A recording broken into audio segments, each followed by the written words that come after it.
Okay, thank you. We're going to try and get the meeting started. So welcome to the Town Board meeting of April 27, 2021. On a roll call. Okay, Councilperson Dennis Troy. Councilperson Tom Dibney. Here. Councilperson Paul Valentine. Here. Councilperson Jerry Batari. Here. And Supervisor Teresa Kenny. Here. We're going to say Pledge of Allegiance, and I was told that Esther wants Mr. Valentine to start the pledge. I pledge allegiance to the flag of the United States of America and to the republic for which it stands, one nation, under God, indivisible, with liberty and justice for all. No, it doesn't move.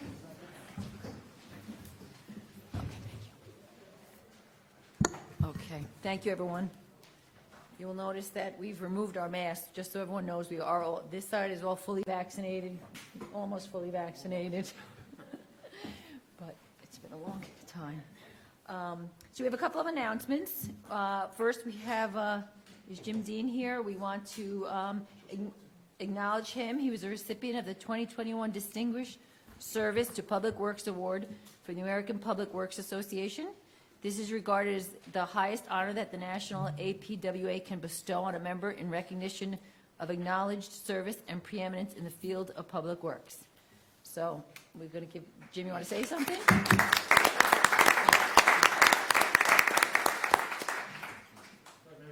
Oh, sure. For a moment. I'm sorry. Yeah. Thank you. I do want to say something because you don't get an award like this by yourself. APWA is a national organization with 26,000 members, and we've been members here since the late 80s, actually going back to Skip Pizzetti and Don Brenner got us involved in it. But it doesn't happen unless you have a good team to work with and the support of a town board like this. You've always been there for us.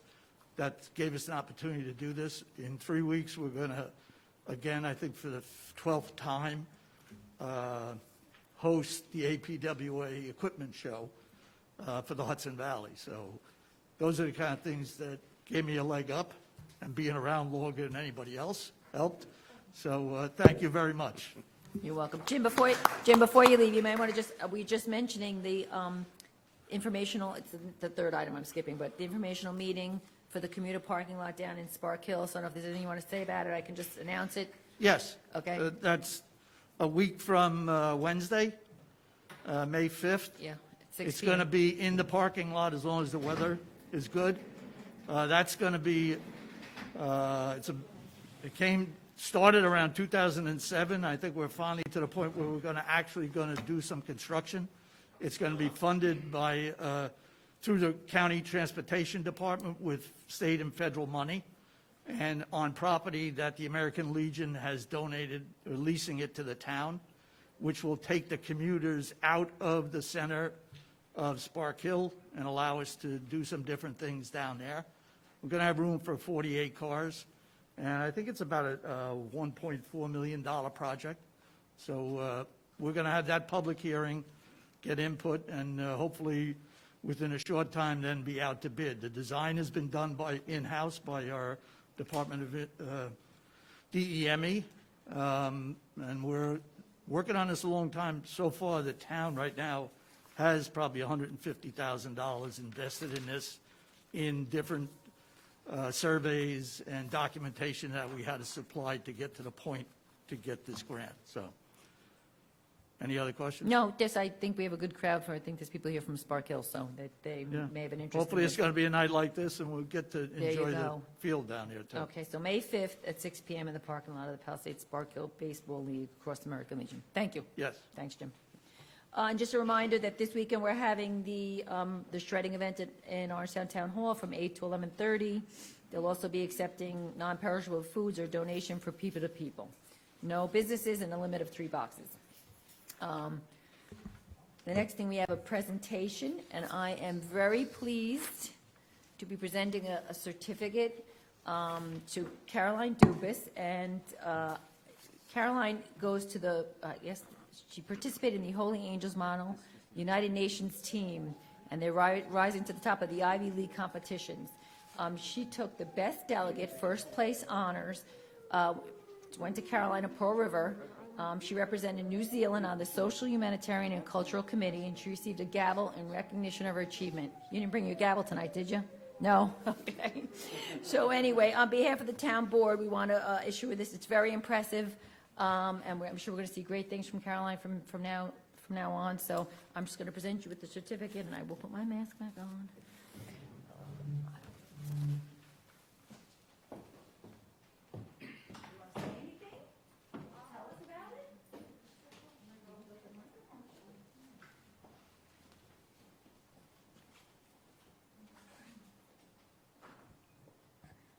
Well, thank you, everyone. This is really nice, and I'm really happy to be here. Of course, I couldn't have won this or even been able to participate without the help of my school and all my teachers, especially the moderator, Ms. Cucchese, and all the club presidents who were really helpful in my training.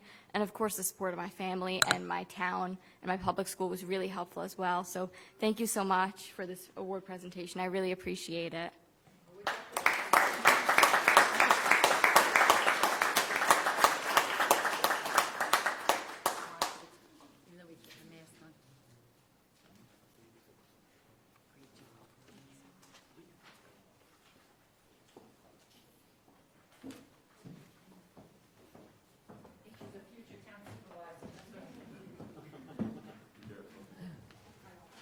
Or maybe she was too smart for that, I'm not sure.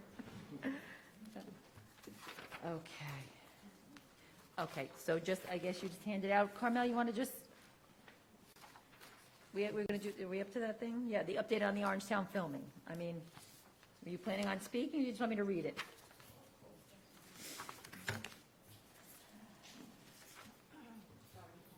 Oh, sorry. Kicking you out again.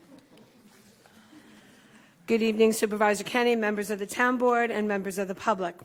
As the Supervisor's Office has received a few questions regarding filming, the interruption of, and the cost effectiveness in Orangetown, I thought it best to give a breakdown of revenue regarding the first quarter.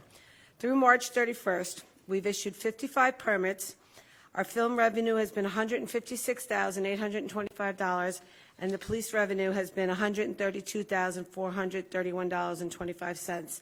Just so everyone is aware, police revenue fees are based on the hourly rate for a police officer as well as their benefits. So whenever you see an officer out on a film shoot, know that the film people are paying for them. Compare these numbers to 2020 first quarter. We issued 17 permits. We collected $64,650, and police was $89,337.50. And in 2019, we issued 26 permits, collected $77,550 in film permits, and police was $54,382. The majority of the film has come from TV shows: FBI Most Wanted, The Blacklist, Manifest, and The Prodigal Son. The town has been host to commercials as well: Butterfinger, Dick's Sporting Goods, and some medical labs, to name just a few. With TV shows starting to wrap up their seasons, we have noticed that more commercials and movies are now requesting film permits in our area. The good news with the movies is that they tend to stay in one place for a longer period of time, as opposed to television shows, which are constantly moving about our town. With heavy restrictions still in place in New York City, and dealing personally with location scouts and producers, all appear to be very happy filming in Orangetown. Periodically, I receive cold calls from producers who have read great reviews about the town of Orangetown on various social media pages, and they can't wait to do business in Orangetown. The film companies have shot in all 7 Hamlets, as well as the Pfizer and HNA complexes, and every time they come back, they find another hidden gem. I know how happy I am when I sit down to watch a program and I recognize our Hamlets on a nationwide show. Does anybody have any questions? Oh, thank you, Carmel. Thank you. Thank you.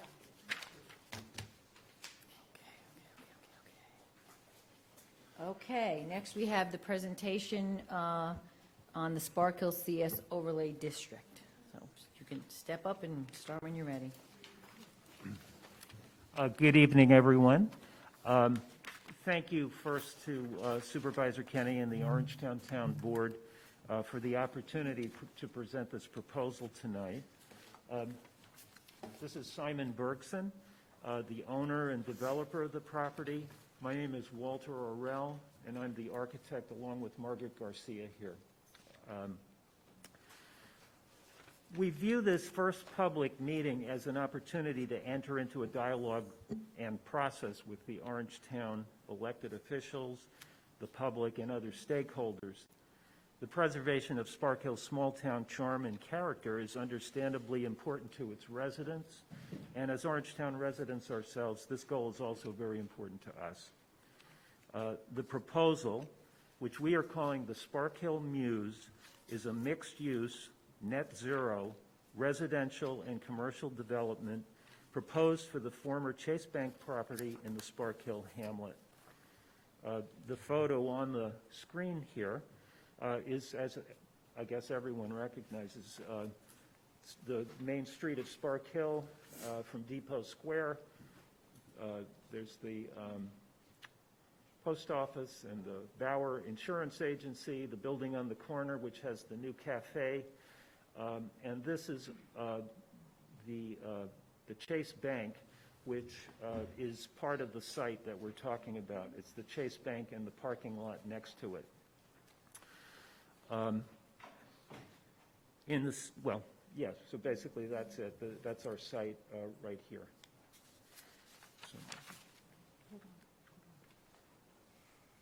So this view, thank you. This view of the same location is from the early 1920s. It vividly illustrates how little Spark Hill has changed in the last 100 years. A remarkable fact, given the enormous amount of change in Rockland County in the recent decades, as well as its proximity to New York City and its growing suburbs. The Spark Hill Hamlet Center Overlay Zoning District, which is this is designed to guide policy for zoning and land use. It grows out of the town's comprehensive plan and encourages a more flexible interpretation of zoning regulations in the CS district. The intent is to preserve and enhance Spark Hill's existing distinctive features, which are its unique charm, its scenic qualities, and its compact historic character. It also wants to promote orderly residential development.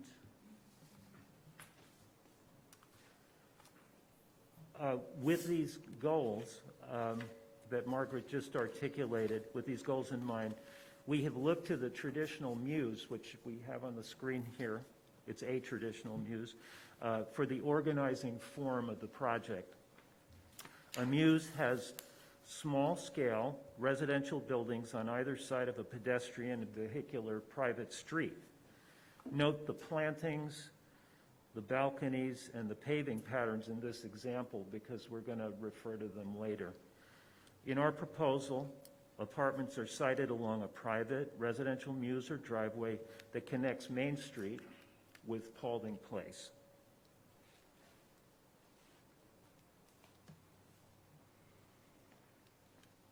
This bird's eye view of the Spark Hill Hamlet Center shows the relationship of the project to the adjacent buildings in the area, and as well as the surrounding neighborhood. Right here, you can see this is Main Street going straight through Spark Hill with the property. This is the Chase Bank right there. The property right here connects the Main Street to Paulding Place.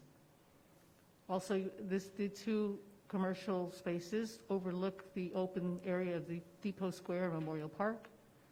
And also you see the rail trail right here in the near distance.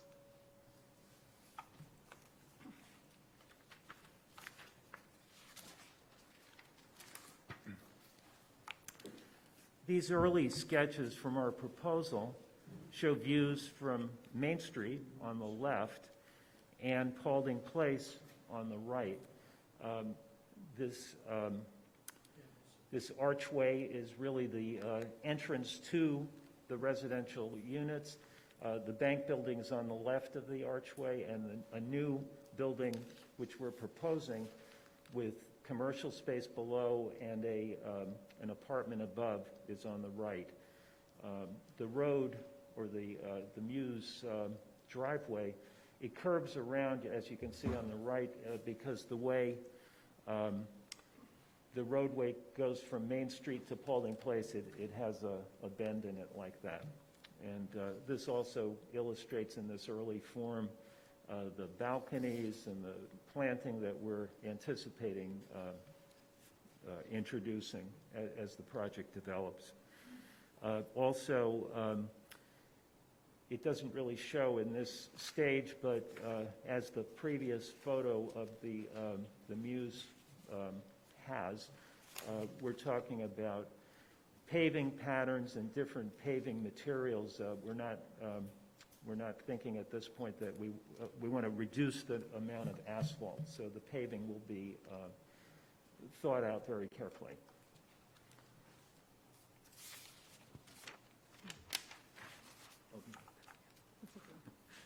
This view along Main Street shows the entrance to the Muse, as you saw before the sketch, but this shows also the relationship to the adjacent buildings. Following the intent of the overlay zoning and master plan, the new commercial and residential, right here, commercial and residential, will remain along the street aligned with the other buildings, and it remains compatible in scale to other buildings in Main Street. And the new construction will also have materials and details that are derived from the refurbished bank.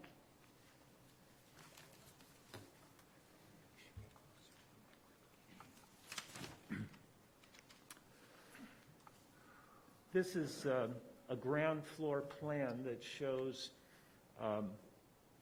basically how it sits on the site. And here, just for orientation, is Main Street. This is Paulding Place. This is the Roost building. This is the building on the corner. And this is the existing bank right here. This is the new retail building or commercial building that we're proposing on this side of the with the apartment unit above it. There are 4 one-bedroom and 13 two-bedroom units shown in this presentation. Following the overlay district guidelines, the apartment sizes are all under 1,200 square feet, the 1,200 square foot maximum. The ground floor plan shows the mix of uses throughout the development, including commercial spaces, online parking, and at least one accessible apartment unit entered at the first floor. We'd probably like to add more of those as the project develops. The 26-foot width of the internal street was determined in consultation with the Chief Fire Inspector and the Spark Hill Fire Department, and allows a 100-foot ladder truck to enter, set up, and reach all the areas of the site. Additionally, all residential and commercial spaces will be sprinklered. And this is, at this point, looking at the site plan, I wanted to just point out that those are the proposed unit plans. We have 1 bedroom and 2 bedroom. As I said, there are 4 1 bedroom and the rest are 2 bedroom. But at this point, looking at the site plan, I really want to emphasize a very important point, and that is that this mix of residential and commercial space, the on-site parking as shown, is a reference for further discussion, study, refinement. The ratio of commercial space to living units especially, it warrants special consideration as we enter the post-pandemic climate where more people are working remotely from home and doing their shopping online. So I think that's just something that needs to be very carefully considered, just the ratio of that commercial to residential. This is an east-west elevation of the apartments as viewed in from the inside of the Muse. This sketch suggests a palette of materials that are drawn from the brick and wood and stucco of the neighboring buildings in the area. The top floor is set back from the lower floors. It's set back so that it will reduce the scale of the buildings, and it creates balconies for those residents up above. Rooftop gardens are proposed at the ends at Main Street and also in Paulding Place to also reduce the scale of the buildings and to create a more open space adjacent to Depot Square and Memorial Park. This right here shows the section of these, the setback from the front of the building to the third floor.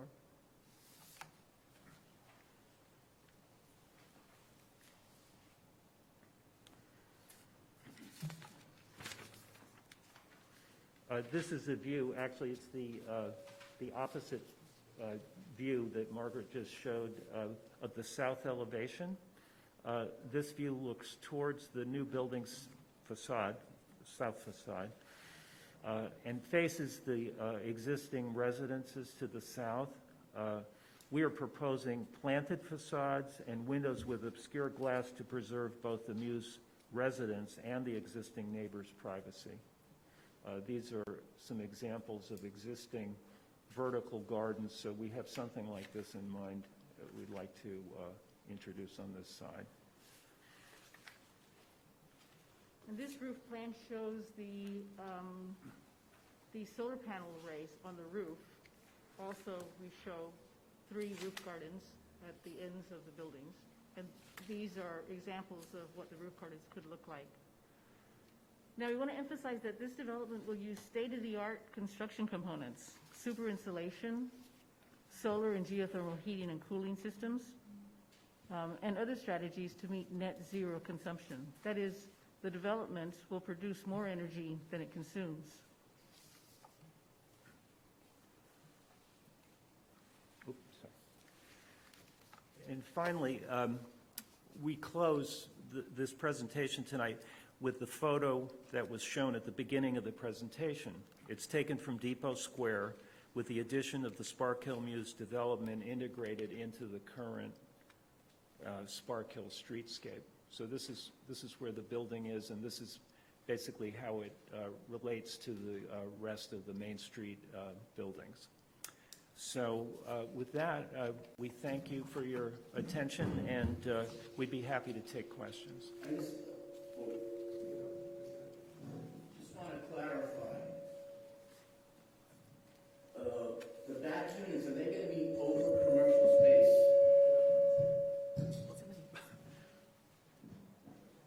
Is there going to be commercial space under these units, or is it going to be parking? It's going to be parking. It's going to be parking. I mean, we created the zone so that it would have a business or commercial space on the first floor. So Yes. It doesn't really comply with the zone that you're trying to get into. The way we interpreted, or at least would like you to consider, is that kind of model with the residential unit above the commercial space is something that we felt the intention of the overlay district was to use that along Main Street, along commercial streets. The master plan also talks about encouraging sort of appropriate residential development as well. So we were trying to balance a number of different things. We have what you just described along Main Street.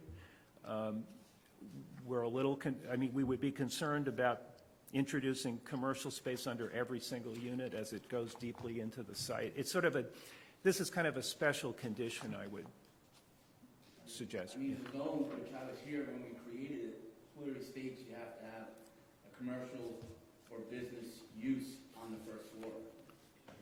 That's on Main Street, I don't think you understand. I was here when we created this Sure. zone, so Yeah. your Yeah, Simon, do you interpretation wanna have is incorrect. There is a commercial space on Main Street. I think you're both misinterpreting what you're both saying. On Main Street, there is a commercial. On Main Street, there is a commercial unit.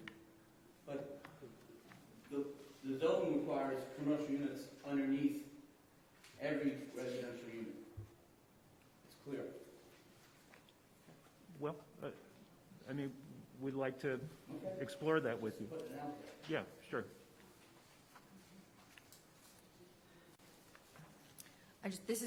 These are rentals? Yes.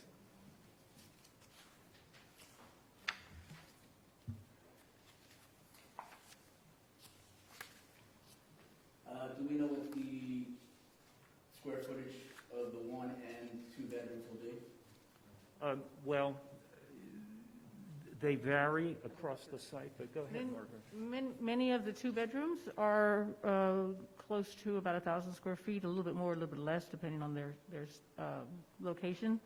And the one-bedrooms are around between 750 and 950.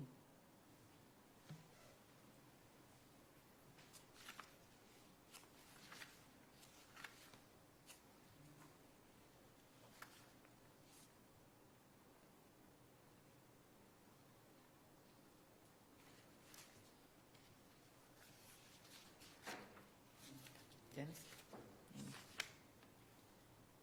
So the only existing building there now is the bank, everything else is a parking space? Correct.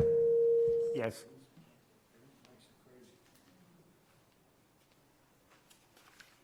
I have a question. Sure. Now, some of the units have garage space underneath. Yes. Now, in terms of the number of units, you're going to have enough parking for all of them. Your contention is because of the pandemic, people working from home, that you don't need all the parking? No, that's not exactly. What we wanted to at least have the town board and then ultimately, the other land use boards, just consider the possibility of on-site parking and off-site parking, perhaps in Depot Square, particularly since there's going to be new commuter parking developed along Route 340.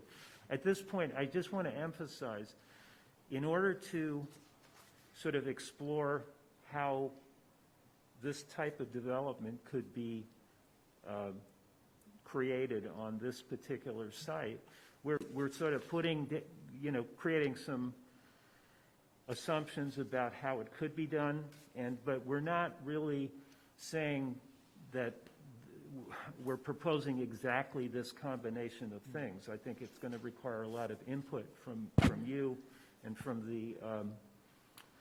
the land use boards. So right now, we have 21 spaces. We were able to fit 21 spaces for 17 total units. Some of the units are one bedroom, but most are two. It doesn't comply with the notion of 2 spaces on site for every 2-bedroom unit. I mean, we got as close as we could, but the ratio of apartments to parking spaces to commercial space is something we feel like we can't assume that we know exactly what to propose at this point. We're trying to just work with it, and this is our sort of opening chance to start the dialogue with you guys. So, You mentioned working with town board. yes, Land use boards.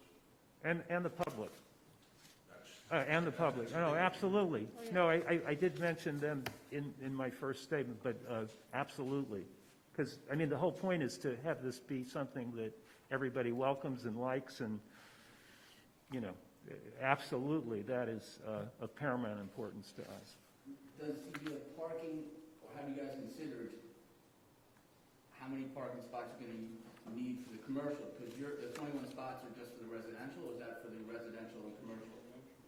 So far, we've been primarily concerned with trying to get the right balance between the parking spaces for the residential, because that's sort of the first hurdle that we feel like we have to solve. I think I'm encouraged by the fact that, as I just mentioned, that there's going to be almost 50 new spaces opening up for commuters in next to the Little League fields, and hopefully that will open up other spaces for the commercial, as well as perhaps even some dedicated spaces for residents.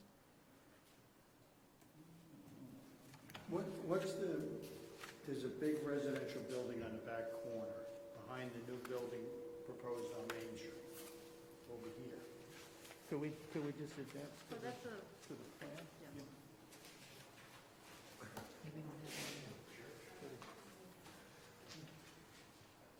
actually, you have an earlier plan? On that back corner.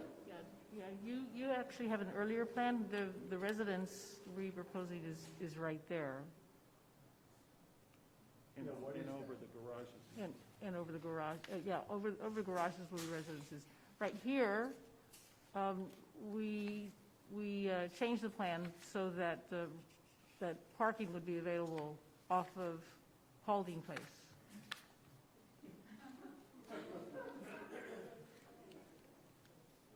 So what's the big pink thing in the corner? That's a resident, it says. Maybe up there?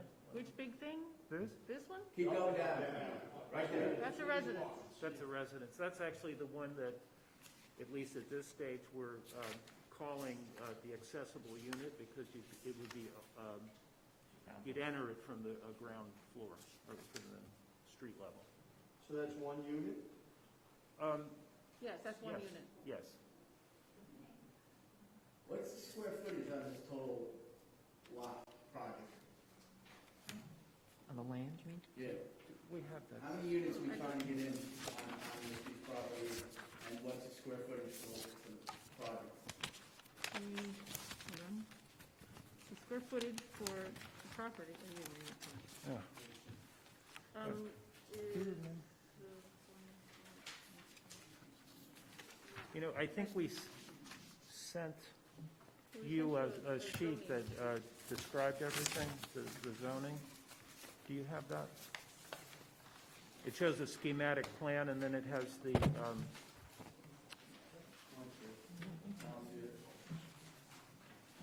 think so. Let me see. No? Nope. Was it emailed? we seem to have not brought that one sheet, but we could certainly get back to you. We could email it to you tonight. So I don't know if it got misplaced. I know we did send it out with the materials, or I assume we did. We are, if you're leading to the question, which is a totally reasonable question, we are over the FAR at this point. It's like 1.4. It's 1.4 at this point.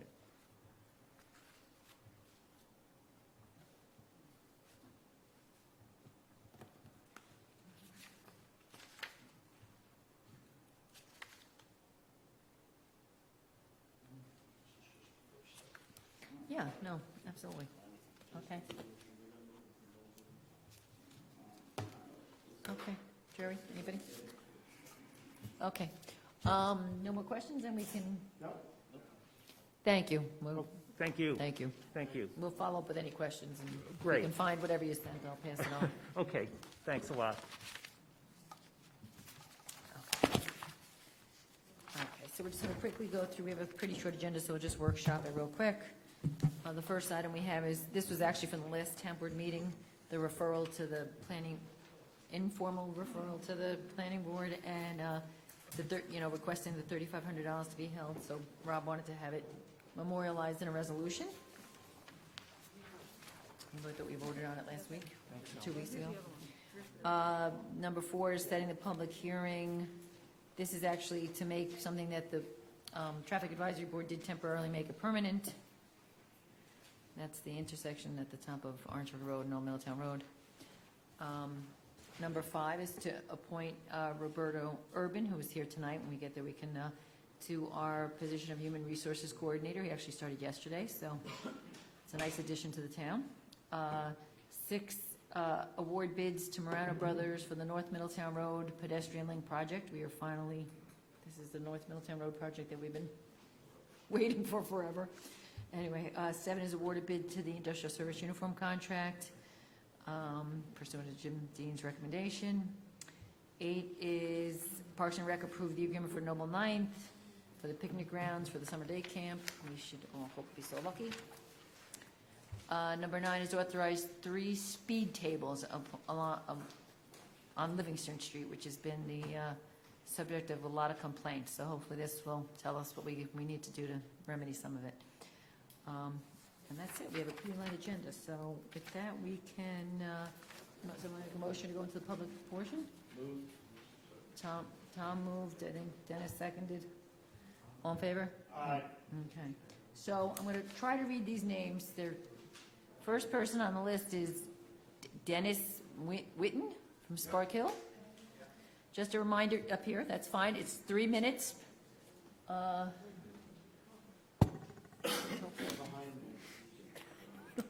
better off using, here we go. Okay. Okay, you can start, and I'll be playing with this. Don't mind me. Hi, my name's Dennis Winton. Myself and my wife Vicki own Autumn of 623 Main Street in Spark Hill. Okay? First of all, I've been up here since the year 1964. Moved up to Tappan from Queens with my family. I grew up on Autumn Drive, which is the name of the restaurant Autumn comes from. Of course, we grew up in that neighborhood, playing in the Granny Sand Pits in the back, on the train tracks in the back, Gallucci's, which was the ice cream shop and whatnot. And, you know, of course, I think most of us business owners are all about some change for the better, as long as it works for all of us. And I think my biggest concern is, I think a lot of people, is the parking situation. It's already been quite a problem as it is, between bicyclists and whatnot that park there all day long with the cars and whatnot, and kills us to get people into our businesses. I'm only there 7 months. Opening up during COVID times has been tough enough. I know you were talking about the movies before, and that's, you know, hurts us sometimes too. But I think as long as, you know, things are stuck to with the zoning and the proper ways that, and I mean, the place, of course, looks beautiful, but in the end, is it going to hurt our businesses or is it going to help us? You know, if it's going to hurt my business, how am I going to pay my rent? How am I going to pay my employees? This is my livelihood. I've been a chef my whole life. I've been doing this for 45 years, and this is all I know how to do. So, you know, we just took out a mortgage on my house to buy into this restaurant and purchase, and we're there 7 months, like I said, and the winter has been very, very tough, as everybody knows, with COVID and the restaurants and everything else going on. And now we got a new thing that's another thorn in our back, you know? So unless, I mean, my biggest concern, again, is the parking. If it's going to take away parking and I can't do the business that I need to do, then buy me out of my business, and then I guess I'll leave, you know, whatever. But, I mean, I hate to see Spark Hill is a beautiful, beautiful town. It's going through some beautiful changes the past 10 years or so. I've always said, all the shotgun, I remember the shoe store around the corner. My mother used to send me walk down and get my shoelaces fit, my sole fit. The building is still there, but empty. You know, there's a lot of potential for that town. But if it progresses to a spot where we can't survive, that is my biggest concern. So, thank you. Thank you.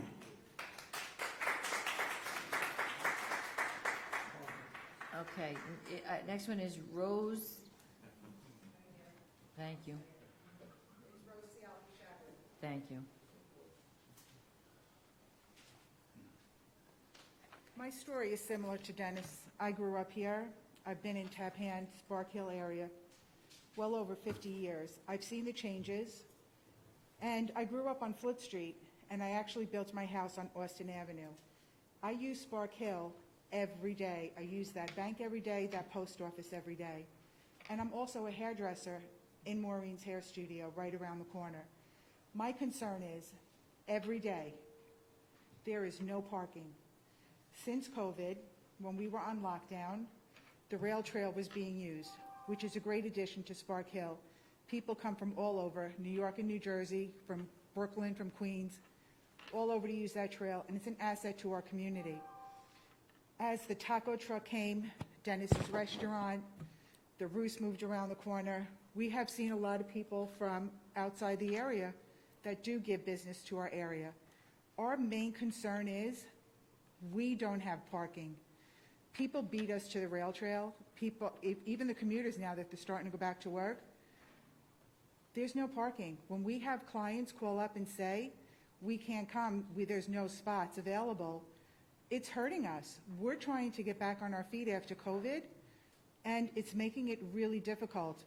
I saw his presentation, and it looks wonderful, but being that I grew here, it seems a little unrealistic, and the parking is a major concern.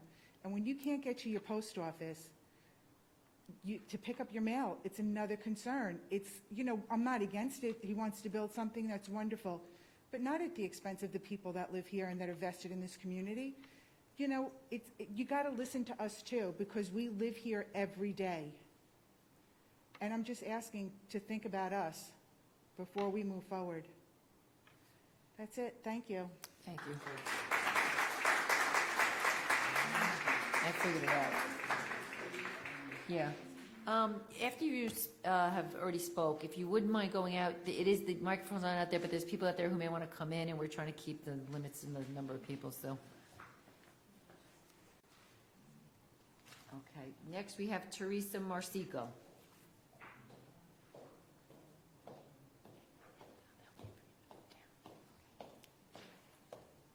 Hello, I'm Teresa Marsico. I own the salon at Depot Square, and we are a new business right next to the post office. And like all of you, my concern is the parking and also the integrity of the town. It's such a quaint spot, and I would hate to see that be destroyed.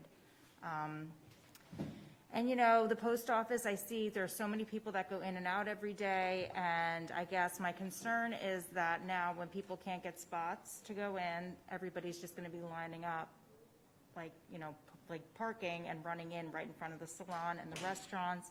And I just think it's gonna cause a problem. I would hate to see that happen. And, you know, we're new to the area, and, you know, we've been welcomed by everybody, and it's really been wonderful. And I just hope that the quaintness stays, because it's really what drew us to the area in the first place. So that's really all I have to say. I just wanted to Thank you. put that out there. Thank you very much.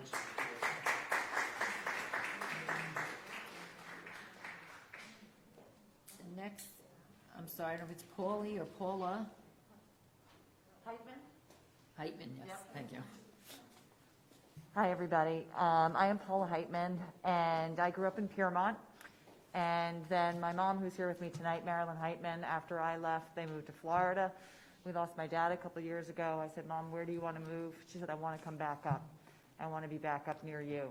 I live in Brooklyn now, and we very consciously chose to live back in the Orangetown area. And we found a house for my mom on Union Street. And like the woman before me was saying, the village and the photographs have been the same since I was a kid. I remember the shoemaker, I remember the dry cleaners, and development can hurt or help a community. And in my opinion, the size of this development will hurt us. It's too big. The pictures are beautiful. The use of, you know, environmentally conscious materials speaks to me. That's wonderful. Getting rid of asphalt, using cobblestones, a lot of greenery, all beautiful. It's just too many units for the space. That's my concern. Thank you for your time. Thank you. Okay. Next, we have Martha Schindler, or Schindel, sorry.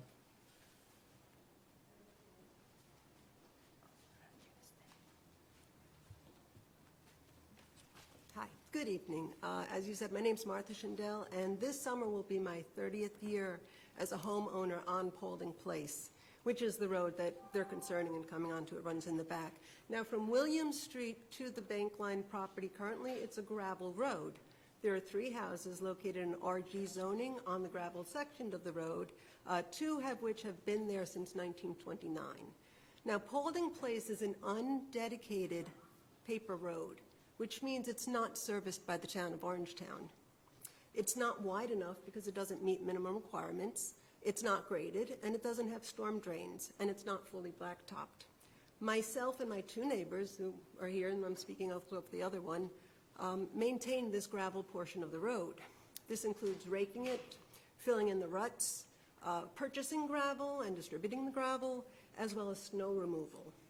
Our water and gas lines run across the road beneath this gravel section. Now, the road from 1929 was not built to handle the additional weight and traffic that 21 cars will bring to it, both during construction and after construction. The proposed plans would definitely incur damage to this road. Now, any damage to the road negatively impacts the people who live on it. That would be me. Impacts my safety, the labor we have to put into it, as well as our expense taking care of it. Who will be responsible for this potential damage due to this increase of traffic? Now, the proposal also shows 5 garages that open onto the gravel section with no setback. At this point on the road, it's 1 car width wide.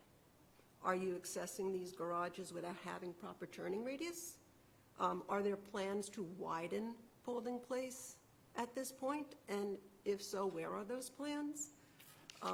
You know, showing us plans that may be unplausible or incomplete is an insult. Now, my final concern is, where are you putting the snow?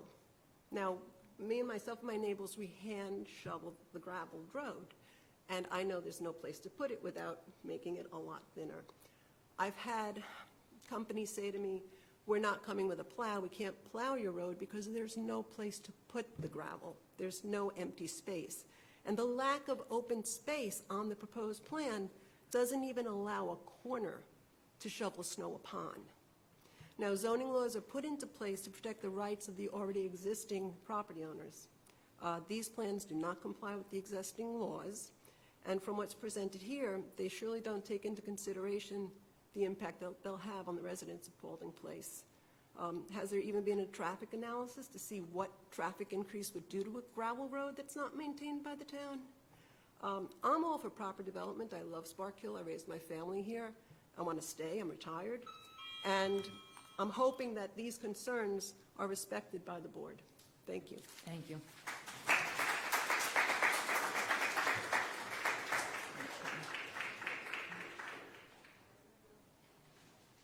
It's either Jason or Jacob. That was my second guess.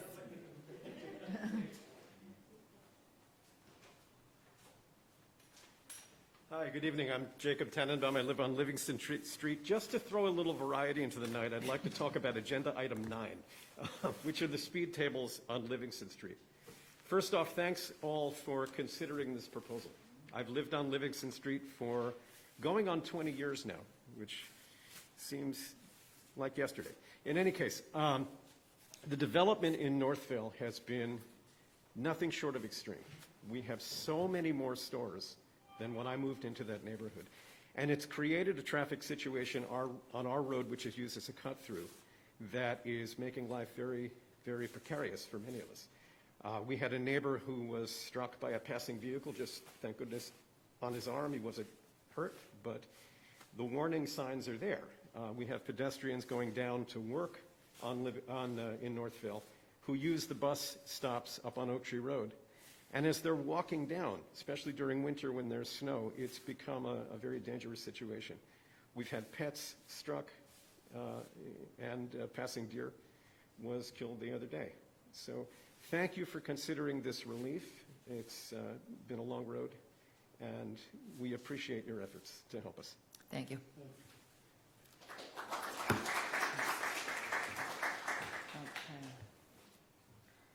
Oh, God, these people. Brian Colvin.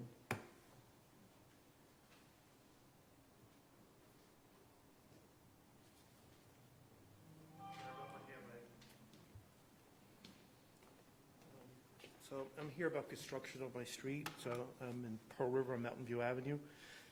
So around March 29th, I spent about 10 days trying to contact the building department, which then led to my email to the supervisor and to the town attorney dated April 9th, which I'll read. Dear Ms. Kenny, dear Mr. Michaels, my name is Brian Coleman, a longtime resident of Pearl River. I'm sorry to complain, but I'm quite upset with the interaction with the building department. First off, I ask that you please attempt to call the building department. Anyone here? Every department in the town of Orangetown that I've called has a live person and someone who could direct your call. Instead, when you call the building department, you have to know either a 4-digit code or, better yet, choose amongst 4 different choices, as if the residents would know what each department might be responsible for, and leave a message and then do not get a return call. Better yet, Mike's voicemail at the building department says the best way to reach him is to send him an email. Really? My neighbors and I have had some type of construction done to our properties over the years. In all instances, we posted a visible permit. For the past 2 months, there's been construction on my street on Mountain View Avenue with no posted permit. I spoke to Michael and Dominic of the building department, and both treated me as a moron. When I called to state there was a possible illegal construction on my street, they argued with me that there was no illegal construction because there was a permit. How in the world would I know there was a permit since there's no permit visible from the street? Moreover, Dominic told me the building department was inspecting the construction site. Well, if that is true, why didn't Dominic tell me he was going to the site after I spoke to him about the permit? Obviously, for 2 months, no one has been to the site. Moreover, the construction has now pushed back the house about 15 feet into the backyard, resulting in having the back of the house 15 feet more further back than any other house. Additionally, without knowing the lot size and new construction square footage, it would appear the square footage exceeds the town regulations. I was told by Dominic the zoning board approved the variance for this construction. If the zoning board approved the variance, then why was there no public notice or posting, and why was there no hearing? And no one in our neighborhood had an opportunity to review the variance application to meet with the zoning board. I'm a longtime resident, and this is not the first time that I've been treated badly by both the zoning board and the building department. Actions by these departments appear to be quite similar to what was occurring in the town of Round Pond. I'd like to speak to someone with authority over these departments to express my concerns as to both the application of the law and to the decency of the residents and taxpayers of Orangetown. I had no reply. So on the 20th of April, I sent a second email. Dear Ms. Kenny, dear Mr. Michaels, I sent the below email about 10 days ago. I've not heard back from anyone from the town. When should I expect to receive a response? FYI, the permit on the site has now been posted and is visible. It's dated March 3rd. The construction started in January. My concern remains how a variance was issued without a public hearing. I still haven't heard a response. I'm here tonight to understand Thank you, what I'm Mr. supposed to Coleman. do. The 3 minutes is up. I'm aware of your email, just so you're aware. Mr. Michaels is preparing for trial, and he's on trial, so I'm giving him the benefit of some time before we get back to you. But I'm happy to respond to you, but I really need legal counsel to weigh in on this matter, so. So when could I expect a response? Town attorney just left the room, but I'll respond to you tomorrow and at least give you a timeline so you know what to expect. Thank you very much. I appreciate it.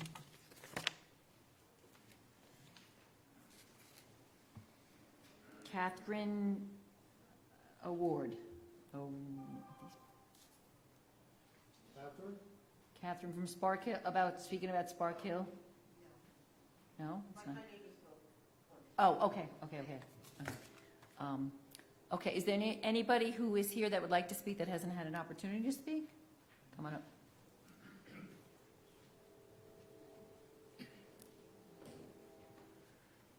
Hi, I'm Tom Phelan. I live on Furdon Avenue, and can walk into Spark Hill. One unrepresented view is the renters who will get to enjoy these apartments if they're built. One thing I've noticed since living in this area, I lived in Nyack, lived in Piermont, now Spark Hill, is that everything that draws people to these villages, which essentially is some level of density and urban life, is verboten according to the zoning. And it seems to me that in some form, this is a good project. And, the parking lot next to the bank is not serving to make Spark Hill a more exciting place to live. And I think that, the places that have opened in Spark Hill are improving Spark Hill. And I understand that parking is a concern, but it seems to me that it can be dealt with somehow without killing this great idea. And that's it. Thanks. Thank you. Okay. One with the hand, yep.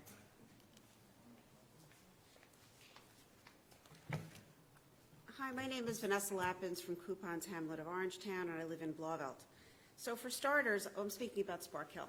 For starters, the terms encourages a more flexible interpretation of zoning regulations and special consideration are really just euphemisms for violating numerous zoning laws and regulations.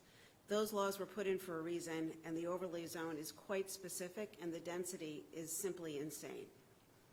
The Pretty Muse photos that they showed are completely inaccurate because there will be 3 floors. The width of 26 feet allows for the fire truck, which needs 24 feet, and so you'd only have 1 foot for plantings on either side. You'd never get the pretty pictures that they were showing. Similarly, the facade won't look like London or downtown by NYU. It's going to look like the front of the Cheesecake Factory at the Palisades Mall. So let's talk for a second about the fire trucks. Imagine a kitchen fire at Roost. Today, a fire truck can cut across the parking lot and get to that kitchen. In the future, it's going to have to inch down between Union Arts Center and that warehouse that houses all the cars, or come in alongside the Noble Cafe, or God forbid, break all the water and gas pipes when it creeps up Paulding after the situation with all of those pipes. So how is that going to happen?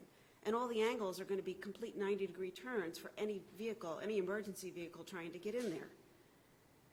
Paulding is an unpaved road, and it becomes a thoroughfare because you're not going to be able to go back in the other direction, so it's going to be the point of egress for anybody there. And then finally, parking, parking, parking. The parking's insane. There's no allowance for the increased commercial use. The parking that is for the Chase Bank today completely evaporates for the use of the residents, and there's not even enough for them. So the density is insane. Perhaps there's a good plan. It just looks nothing like this. So why bring a plan like this that shoehorns every bit? It's a very cynical approach and not really what the town needs at all. Thank you. Thank you.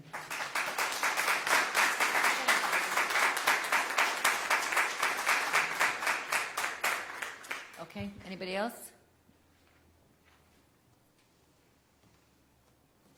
Thank you, Board, for bringing up these concerns. I'm a relatively new resident at Spark Hill, and one of the concerns that I had looking at the plans was the front elevation from the main road with the tree line obscured the third level that would occur with the parking and the 2 levels of the houses, and it was not clearly seen from the road. So I saw that there was going to be a roof line, but behind that will be a 3rd story that will be not only shadowing the residential property that's to the, I believe, to the right of it, but also just creating, if you're standing from the park, you will be able to see the 3rd story apartments going right across. So that's not really in keeping with the historic and beautiful place that Spark Hill is. The other thing that I didn't hear mentioned in the presentation was, okay, we've all covered parking here, that's for sure, but one of the things that wasn't covered was what are the numbers for sewage? What are the numbers for water? What are the numbers for snow plowing? All of these, creating this density here is, I didn't hear the concern of, let's say we're in COVID right now, yes, but if things lift up and things come back to a relatively normal, there will be a lot more people, even at home. I know my water bill, my electricity bill is much higher than I'm at home. So if everyone is even at home during COVID and they're all in these apartments, how is that going to affect it? Can this town actually support this much usage in that space? And then it also opens up the door to other areas in Orangetown where there's a parking lot. And let's put in under 20 units in a parking lot area that really was never made for that. So I've been here less than 5 years, and I hope to stay here for much longer because I was drawn to this beautiful place. Thank you very much. Thank you. Okay. Okay, just, Excuse me, can I have your name? Just so. yeah, I'm sorry, if you want to just say your name for the, Thank you. Hi, Marilyn Heitman. I just want to say that the pictures were beautiful, but they were not to scale. I mean, the parking lot was absolutely huge there, and to put 20 apartments in there, that's not going to work. Plus the fact that he said something about the garages underneath. Is that for 1 car? Most families have 2 cars now. Some have 3 or 4. But anyway, I'm completely against the development. And as this young lady said before about the fire truck and any of the ambulance or anything like that, they're not going to be able to get in there because that little street behind there is very, very narrow, and it's one way going west, I think it is. But anyway, I just realized that the pictures that they were showing, they're very beautiful. I recognize that muse that they took the photograph of. I know where that is. That's in Manhattan. Anyway, bye-bye. Thank you. thank you.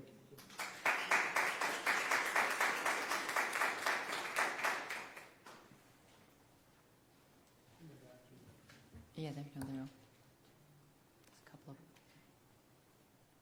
of. Hi, everyone. My name is Pat Carney. I live on New Street, which runs parallel to Paulding Place and Main Street. I've been a lifetime resident of Spark Hill. I raised my son in Spark Hill, and I've probably seen more changes than everyone in this room. I strongly oppose the Spark Hill Muse proposal, and mostly because it would drastically change the character of this very, very tiny hamlet. Construction of 17 one- and two-bedroom apartments on less than 1/2 of an acre is a violation of the building codes that are put in place to maintain the composition of the town and the residents, to maintain the style of living that they are experiencing now. High-density housing is a violation of the town codes. Implications of this infrastructure are vast.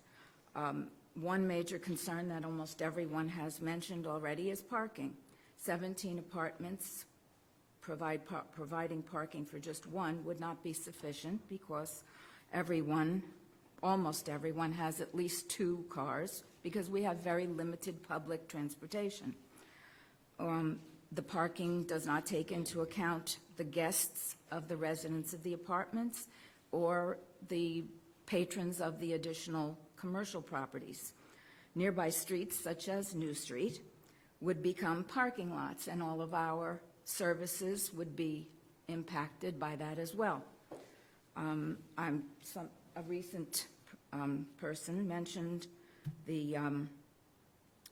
some of the other burdens on the town, such as additional policing needed, improving of the traffic control. Right now, that little blinker light in town is completely ignored by at least 75% of the people, so putting additional traffic in the town would mean more people ignoring that. More dangers to some of the people, like what's happening on Livingston.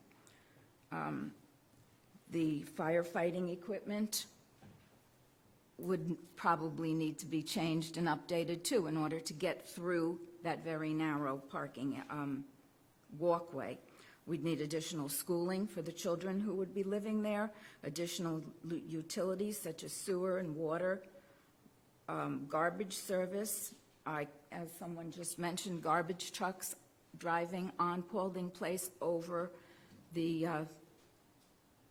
pipes that are under there, providing utilities to the people, would cause more damage.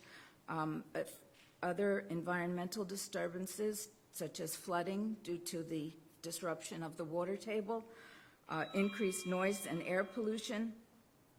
I'm not opposed to this, but I'm more in favor of something that follows the zoning and the regulations that are in place now. Thank you. Thank you.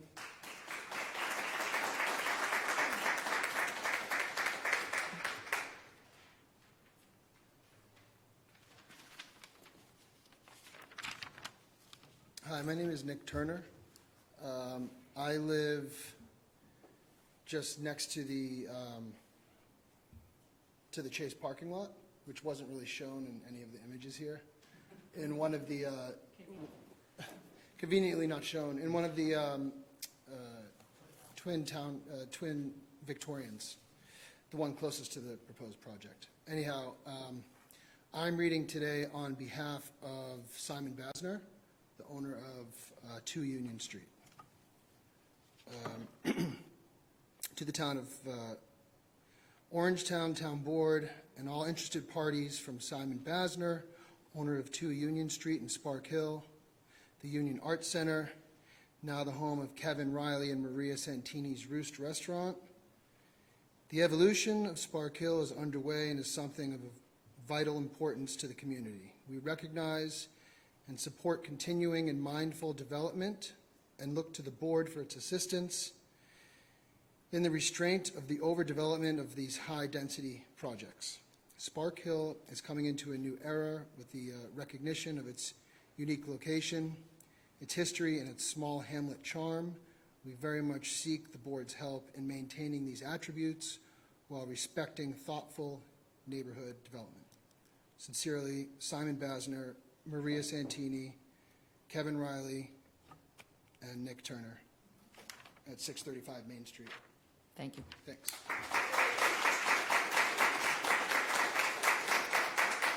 Okay, I saw some hands back there. Okay, you can duke it out. Who wants to come first?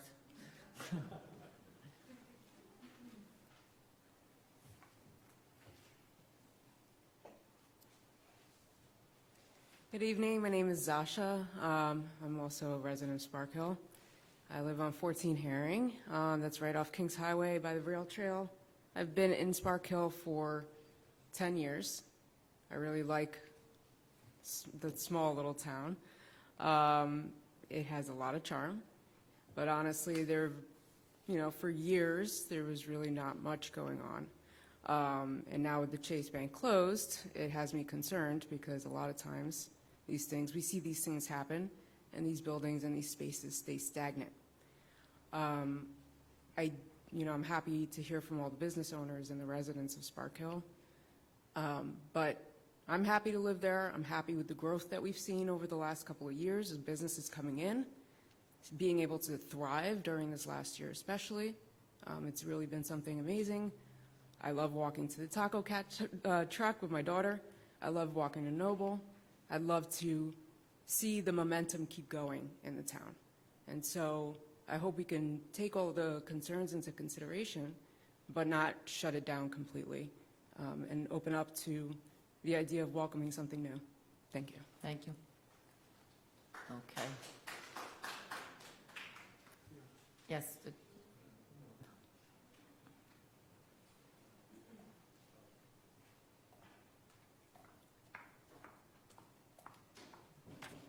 Hello, I'm Susan Turner. My home is adjacent to the Chase Bank property. Our zoning laws are in place to protect the established properties just as much as they provide opportunities for development. As a pre-existing, non-conforming property, my house has been used as a single-family residence for over a century. This use in context as a residential property, not a commercial building, should be considered when setbacks are determined. A lack of appropriate setbacks would place an undue burden on my family and my other neighbors. Our privacy, access to our property, airflow, and sunlight would all be negatively impacted, as would the market value of my home. I'm not opposed to development of this site. I just would expect that it complies with the zoning laws and is sensitive to how it would affect the neighboring properties and the residents and the business owners who have worked so hard to establish themselves. It is a community shopping district, which really the focus is a business district. The zoning, again, was there to protect what was already there, what's been built up by the business owners, and then unique situations like me as a resident who's in a single-family home with young children. You know, I can't have a third story with people looking into my children's bedroom, which this would occur if this was built or approved. So, again, not opposed to development, but let's make it something that is sensitive to everybody. You know, I think that apartments can go there, but it has to be sensible, comply with the zoning, have the required parking for both residential and commercial spaces. Thank you. Thank you.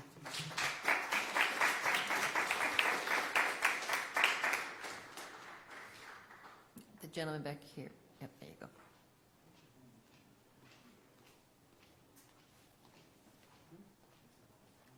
Hi, I'm Jeremy Beeger. I live on Union Street around the corner from the Chase Bank.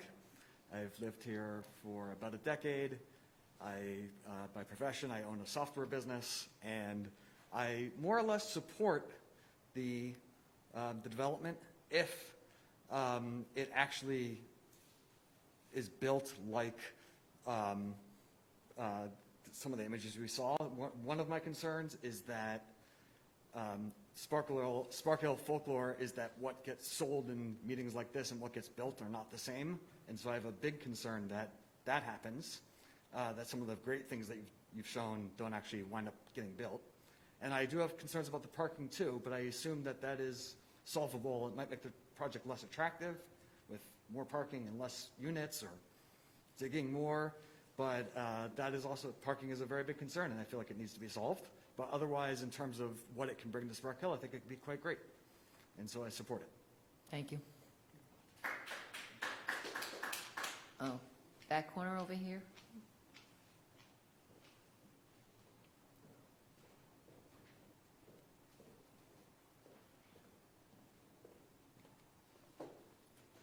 Hi.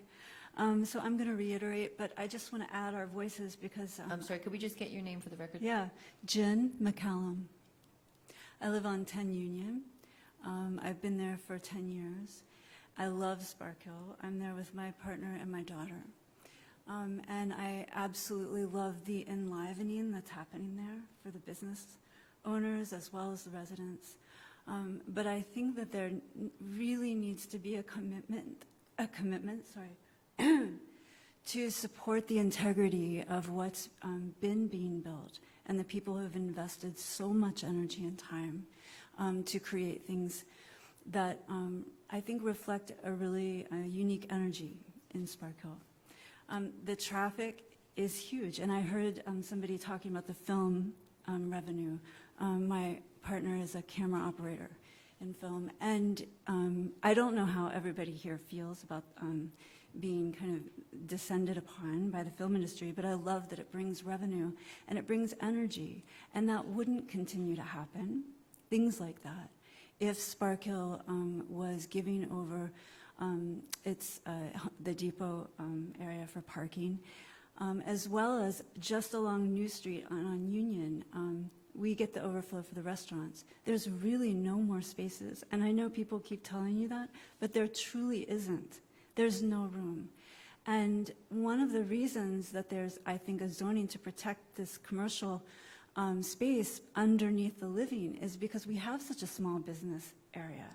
I mean, most of Spark Hill is residential, it appears to me. And so we want to actually hold space for it to keep growing in that way and keep becoming more vital. I'm sorry, I'm not always as clear as I want, but some people have spoken so eloquently. But please, please, this is not about not growing or not staying alive and open and welcoming, but this is about balance, and this is about honoring what's there already. And I think that in that way, it can grow in really strong ways. Thank you. Thank you. Okay. Anybody else? Oh. Right. Hi, it's Laura Cronin. I'm also a resident of Spark Hill for 17 years now. I'm over on Tammy Hill Road, which is one of the private roads in Spark Hill. And I just want to add my voice to what we've all been saying, which is really to back the idea of thoughtful development and the integrity of the town as we move forward and grow. Being on one of the small private roads right next to the rail trail, even though we're a quarter of a mile down the way from the center of Spark Hill, we feel the impact of the parking on our street daily, with people continuously parking on our road looking for a way to walk their dogs. And I love it. I love that we are so close to the center of town and can walk down, and I love the vibrancy that is in the center of town now. But to increase the density of the center of Spark Hill so incredibly and so quickly, so rapidly, is making a really huge growth mistake, potentially. I mean, we're talking that the parking is not the only issue. It's also traffic flow. I have to go to the post office to get my mail. I don't have mail delivery. It is difficult for me to get my mail on a regular basis because there's no parking, but it's also difficult because it's hard to drive through the center of Spark Hill safely.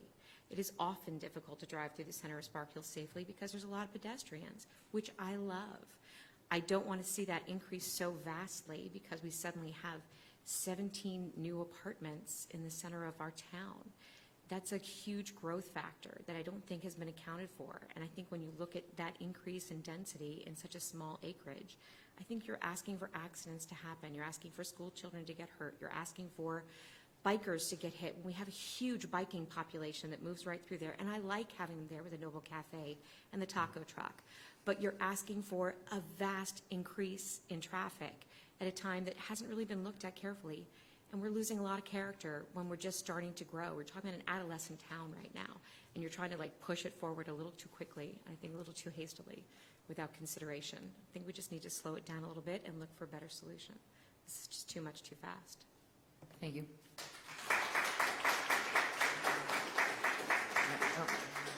Okay, you and then blue, in the blue side, you can be next. Hi, my name is Allie Carney. I border the Paulding Place property. My house actually was missing from their nice pictures, but I'd like to highlight that my backyard is bordered to that gravel road. And the other day, actually, the Spark Hill Firehouse was doing a training, actually a week before the filming, and they were doing a practice run on the roof, I guess, with their fire truck. And it's interesting because I think they had to back out. They couldn't make the right to turn out of Paulding. So I think that as you look at this proposal, I would like to take the view of safety, especially what happened in Spring Valley. Fire trucks need to be able to go up and down Paulding and make a right and get into Roos if they have to, and get onto my property if they have to. And then the other concern that I have is, you know, they showed, I think someone else pointed it out before, they showed 2 dwellings in the front, but there's really a proposal for 3. Paulding and New Street are not level. There's a high dip, and I think that if I was looking and standing in my backyard, it's more or less like a 4-level story, or almost 5-level, because of the level of the level of the ground. So again, I would just ask that as they came with this beautiful proposal, I'm not totally against it, but clearly they're zoning for a reason, and I would just make sure that you guys, as you look, take that into consideration and understand what the zoning laws were put in place for. Thank you. Thank you.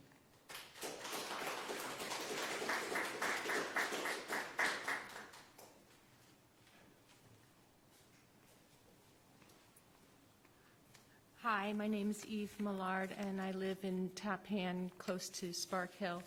And I just wanted to, again, support the idea of mindful development of Spark Hill. They've done such a fantastic job of creating this park-like atmosphere. It's thriving with the businesses. We did such a great job in creating a beautiful space in Tappan. You know, we're so unique in Rockland, in that we have been, you know, going about developing our towns in a way that maintains some charm and some respect for its historic value. And it's just a very special area and when we don't suffer from, you know, terrible traffic at this point. It's a very livable town, very walkable areas. And I think it's so important to, you know, continue to promote that brand about our town. And I'm not against, you know, putting up apartments in that area, but, you know, to do it to scale according to preserving the open space and respecting the resources that are that it would take from the town. Thank you. Thank you.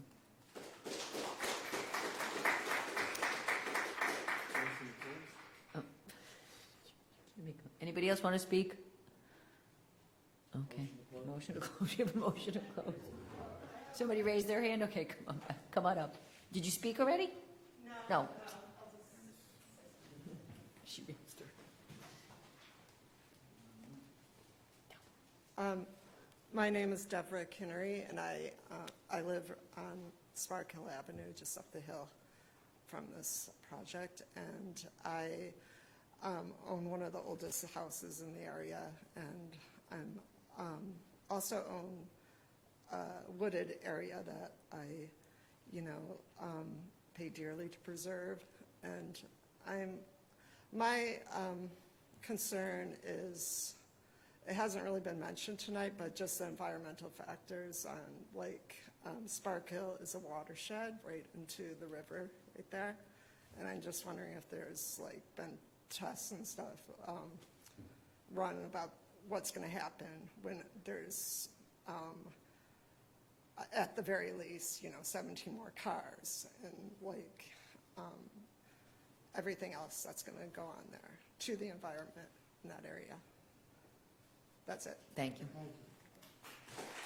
Okay. Oh.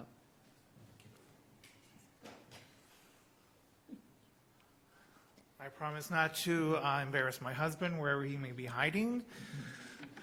My name is Robin Springer. I'm in the other twin Victorian that will be on the side of this project.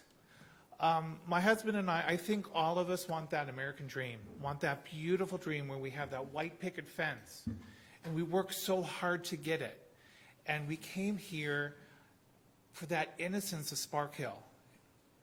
And right now, I have that white picket fence that my husband and I have worked so hard to create this beautiful Victorian right in the middle of town where everyone can be proud of living in Spark Hill. We hope that, and we are feeling that domino effect where we're all now taking pride in our spaces.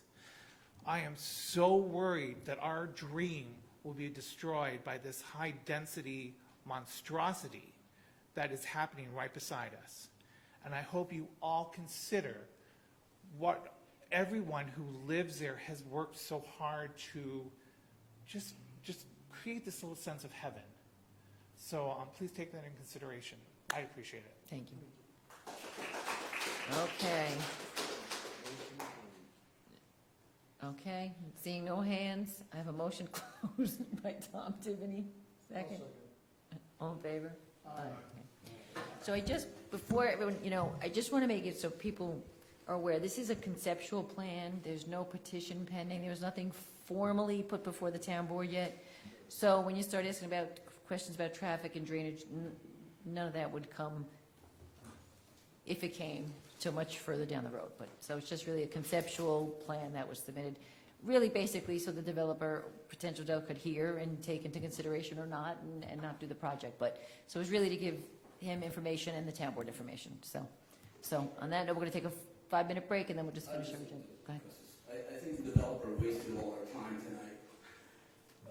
It doesn't fit in with the Spark Hill overlay zone, which was done to make it so there's smart development. So there was requirements that are required in this overlay development. This guy just completely disregarded it. He's going to need variances for density. He's going to need variances for floor area ratio, probably setbacks. They're going to need a variance because the dwellings will not be on top of commercial units. And the whole reason for this overlay zone is so that it keeps commercial development in that area, not so some developer can make a ton of money putting residential apartments in a commercial zone. So I'm completely against this plan. It's a waste of our time tonight.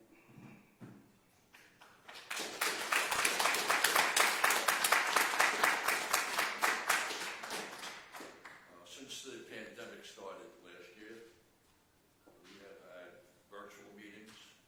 We've had meetings where we had like 2 people from the public speak. So to me, the good news here tonight is this is the biggest crowd we've had in quite a while. So congratulations to all of you for coming out here tonight and speaking your minds. The thing I would say, I've been on board over 20 years. This town has been very conservative in development. And one of the reasons that it is conservative in development is the town board in general listens to the public. And that's why it's important that you do come out and speak on whatever the development it is. So thank you for being here tonight.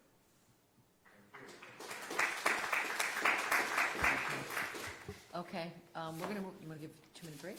Just want to go on. Yeah, What? I think we should give it 40 Yeah, seconds. we'll take a 2-minute break, so you guys are free to hang out if you want, or you can leave.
Are they texting you about what's happening here, or just, no, oh, okay.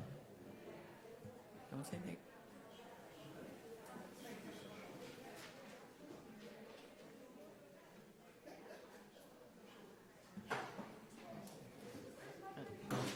Okay.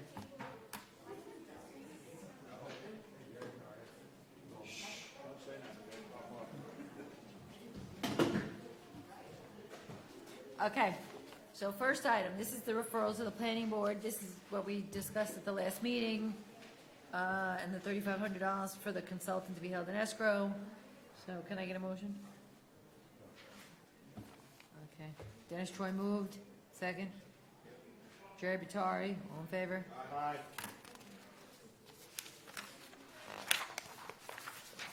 Set a public hearing for May 25th at 7:05, the proposed amendment to the Chapter 39, Article 1, stop intersections.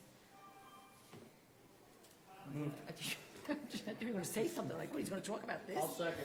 Okay, Tom Dini, Paul Valentine, second, all in favor? Aye. Appoint Roberto Urban to the Human Resources Coordinator, provisional, effective April 26, 2021. Can I get a motion? Dennis Troy, motion? I'll second. Paul, second, all in favor? Aye. Congratulations. Welcome.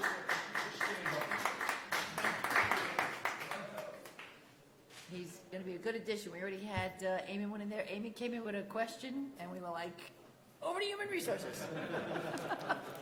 And it was the greatest thing. So thank you and welcome.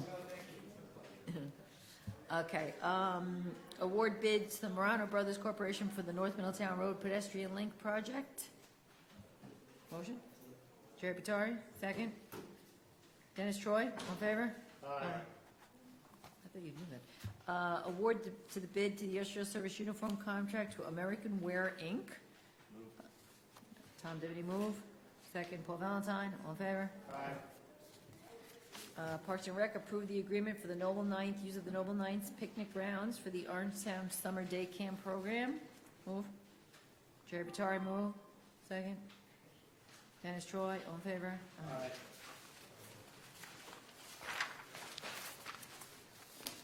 Authorize the 3 speed tables along Livingston Street in Tappan. I'll make that motion. Paul Valentine, move. Second. Tom Divany, second. All in favor? Aye.